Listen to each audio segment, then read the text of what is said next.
The emergency room doors burst open at 3 a.m., fluorescent lights harsh against the sterile walls. Paramedics rushed in with a patient clutching his chest, my father, though they didn't know that yet. I watched from the attending physician's station, my white coat crisp, the name Dr. Sarah Mitchell, Chief of Surgery, clearly embroidered above the pocket. Male, 65, severe chest pain, possible cardiac event, the paramedic announced. My father's voice, strained but still commanding, cut through the chaos. I need the best.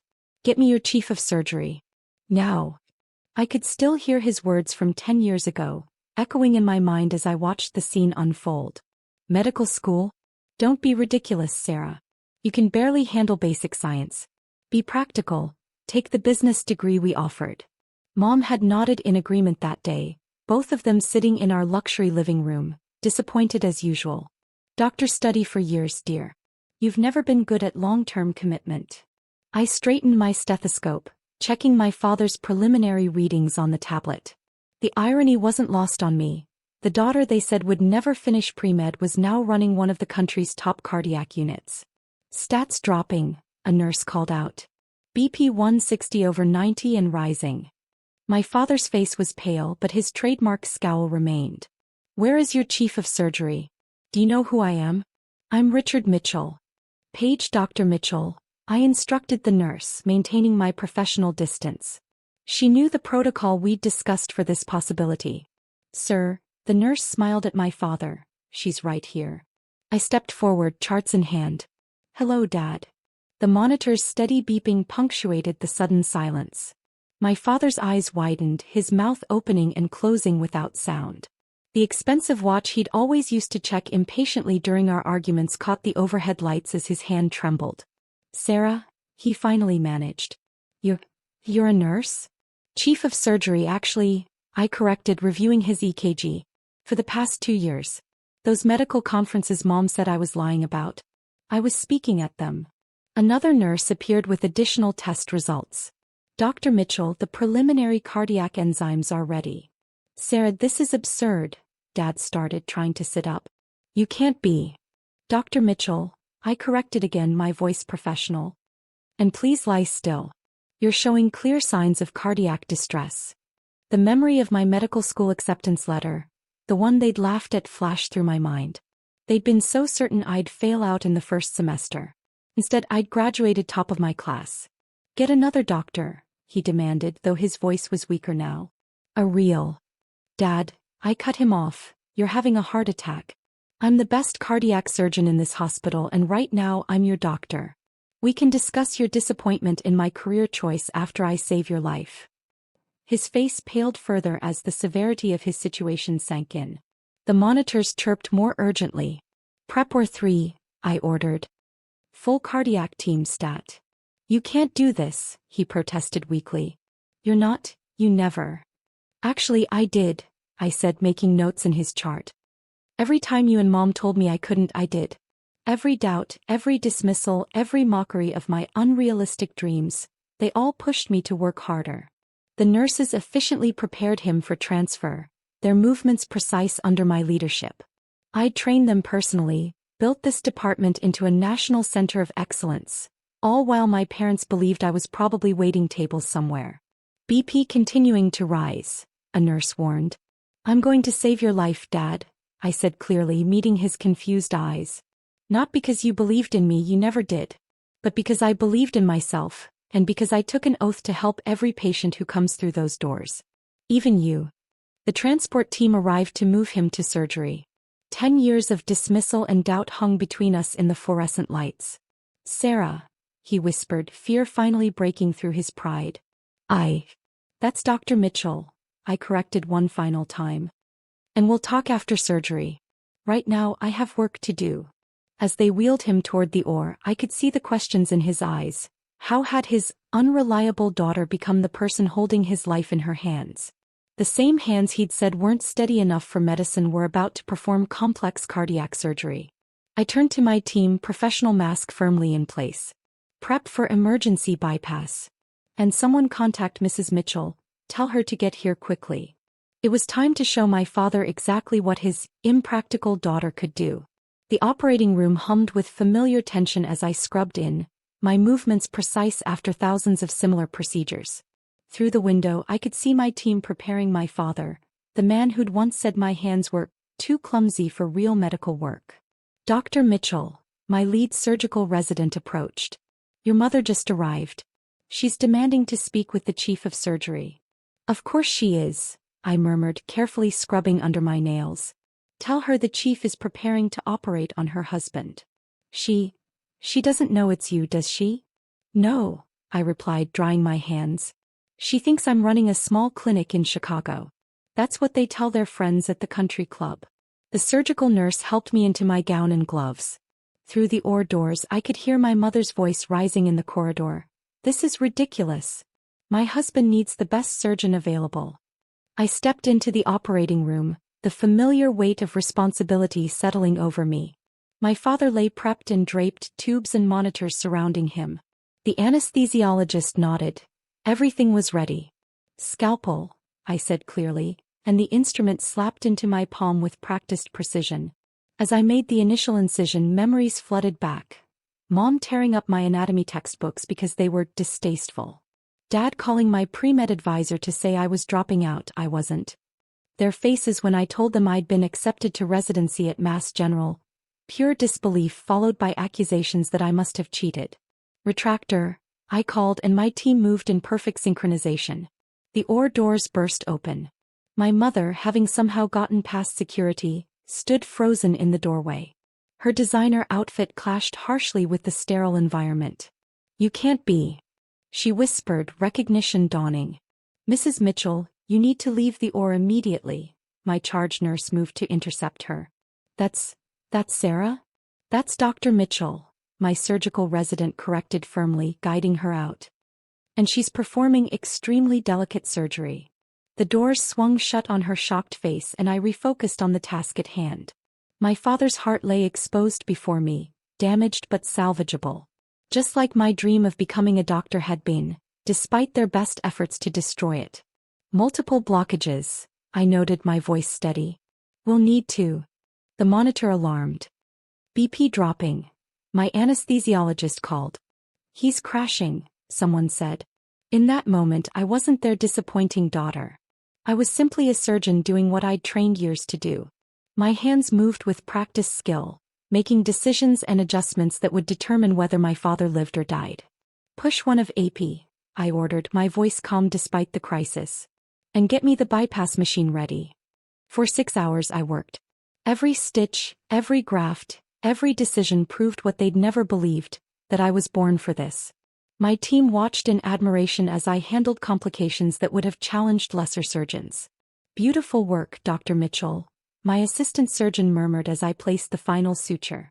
Thank you, I replied, stepping back to survey my work. Close for me. I need to speak with Mrs. Mitchell. I found my mother in the waiting room, her makeup streaked with tears. She stood as I approached, her eyes fixed on the name embroidered on my coat. Sarah? All this time. Your husband's surgery was successful, I said professionally. We encountered multiple complications, but I was able to repair all the damage. He should make a full recovery. You're really a doctor? The chief of surgery. Youngest in the hospital's history, I confirmed. Those years when you thought I'd failed? I was completing my residency, earning my fellowships, building my department. She sank back into her chair. But you never told us. You never asked, I replied simply. You were too busy telling everyone I was a disappointment. A nurse appeared with post-op reports for me to sign. Dr. Mitchell, your 4 p.m. valve replacement is being prepped. Thank you, Lisa. Push it an hour. I need to monitor this recovery personally. My mother watched this exchange with dawning comprehension. All those medical conferences Richard gets invited to.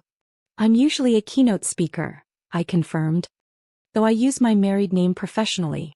That's probably why you never noticed. Married? You're to another surgeon. We met during my fellowship at Johns Hopkins.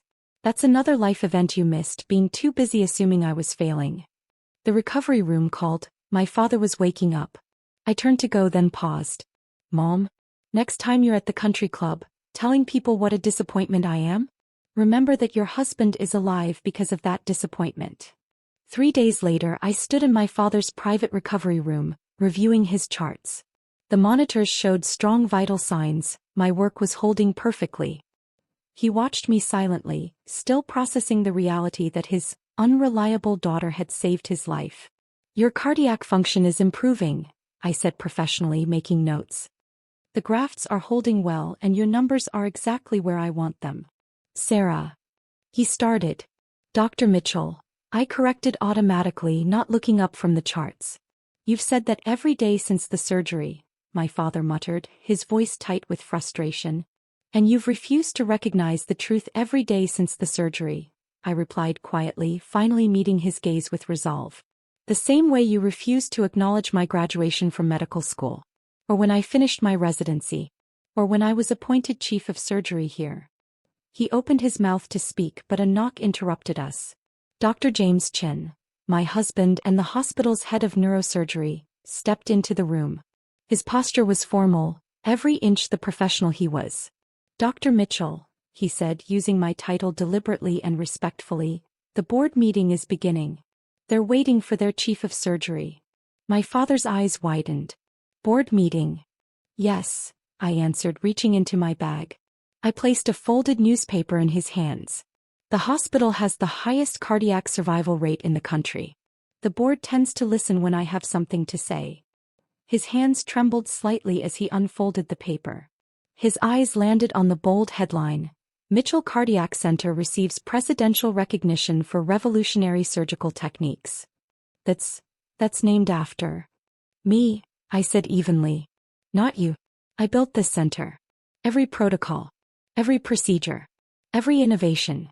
Those are my ideas. My research. My name. My mother appeared in the doorway at that moment. She looked tired, older somehow, as though the last week of watching me work had finally opened her eyes to the daughter standing in front of her. Sarah, sweetheart. Dr. Mitchell, she corrected herself.